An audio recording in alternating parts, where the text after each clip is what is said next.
Scared of Iran, Donald Trump now draws striking parallels with regime change tactics used earlier in Venezuela. Venezuela was amazing, but now we're doing essentially, it's larger, but we're doing essentially the same thing in Iran.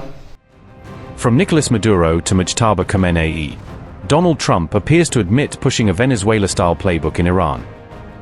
Venezuela was amazing, Donald Trump says, praising the Caracas operation even as questions grow over setbacks in Iran. The fire is taking place in the lovely country of Iran, and they want to have a nuclear weapon. And if we didn't use this beautiful, see that plane right there, that beautiful B-2 bomber? It looks small there, but it's actually quite, it doesn't look very powerful there, but it's quite large, actually. We ordered 25 more of them, the updated version, all built in America, which is very nice, right? But if we didn't have that B-2 bomber, if we didn't go in and do what we did, we obliterated that nuclear capacity of theirs. And so they didn't get the nuclear bomb. If we didn't do that attack, should have been done long before I came along by other presidents or by another country or something, but it should have been done long before I came along. But they are in very bad shape, and they've got nothing going, including leadership. I mean, you know, their leaders are gone.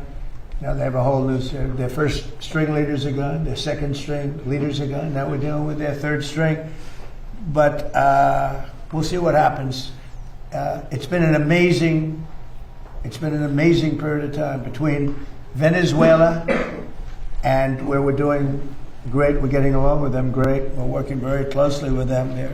They're doing more oil now than they've done in many, many decades, actually. And they're making more money, and so are we. You know, it's like a joint venture, to be honest. And we paid for the attack many times over. The attack, something you've never heard before, probably. I always used to say to the victor, belong the spoils, but we paid for the attack, which is always expensive. But it was a less than one-day attack. It was actually a 45-minute attack. And that's a good, you know, they have good military in Venezuela, but they did not expect that and that and that and that. Other than that, but when these suckers come at you at 2,500 miles an hour, at 25 feet off the ground, you say, this is not what I bargained for. This is no good. Anyway, so, and now, you know, Venezuela was amazing, but now we're doing essentially, it's larger, but we're doing essentially the same thing in Iran. Can't let Iran have a nuclear weapon. And their economy is crashing. The blockade is incredible. The power of the blockade is incredible. They're not getting any money from oil. And hopefully it can be worked out very soon. Yeah. Iran is proving to be very stubborn. The talks seem like they are stalled. Are you getting antsy to break the ceasefire? Well, I mean, I don't know what stubborn is, because really nobody knows what the talks are except myself and a couple of other people. They want to make a deal badly.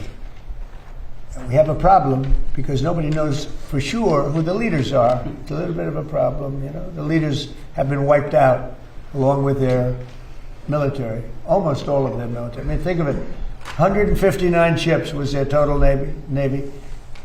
159 ships are gone. They're underwater. They're way below sea level. Sea level is a big difference. Pretty deep waters over there, too. So, I don't know that we need it. We might need it.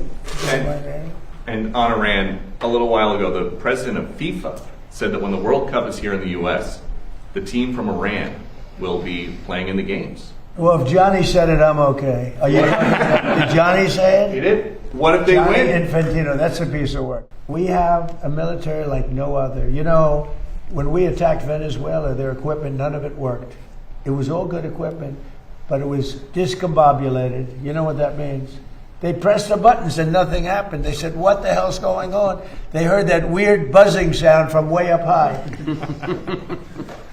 It's amazing how great our military is. And for us to read, it's like the B-2 bombers right there.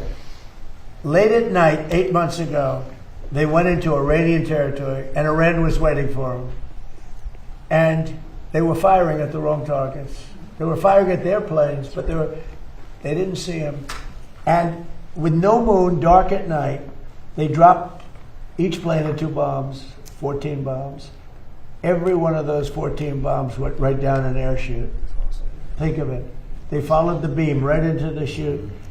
And every single one of those bombs, very powerful, 200,000 pound bombs, every one of those bombs went right down an air chute. Late at night, think of it, late at night with no moon, you couldn't see a thing. They put those, and they went into territory. All of a sudden, I was watching, they got faster. Then they go like that because the bombs go faster when they head down. I wouldn't want to head down. I'd want to get the hell out of there. And they let the bombs go, and then the first one that let them go was a perfect hit. He said, skedaddle, and that plane turned over in its size, and it went back to a place called Missouri. If you don't mind, Jason. God's country. It went back, it wanted to say hello to a very powerful congressman, by the way, from Missouri, Jason. So, every one of those bombs, and yet, before they landed, CNN came out with a report that maybe the damage wasn't that great.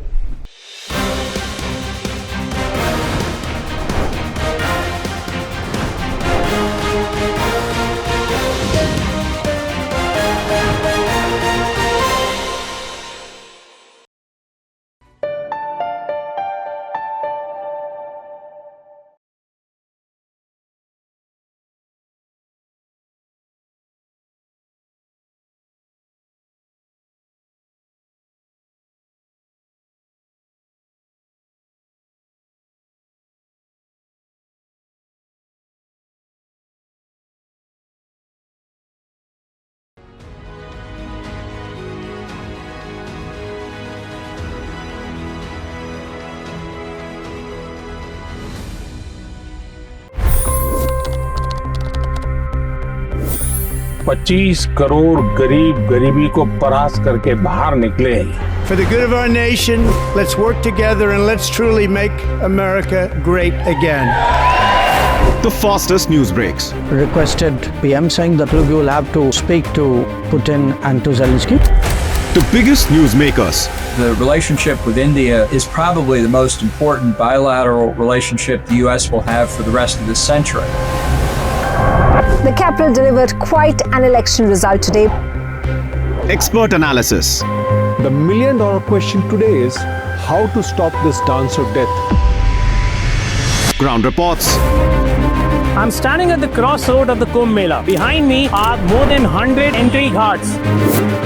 Long-form interviews. Exclusionary politics is reflected in Manipur case as well. You don't bother because this is a small state. Deep dive into burning issues. It's often said DRC could be the richest country in the whole world. It's because of what sits underneath. Why exactly did the US topple the Sheikh Hasina government? HT videos. We don't just break news, we break it down.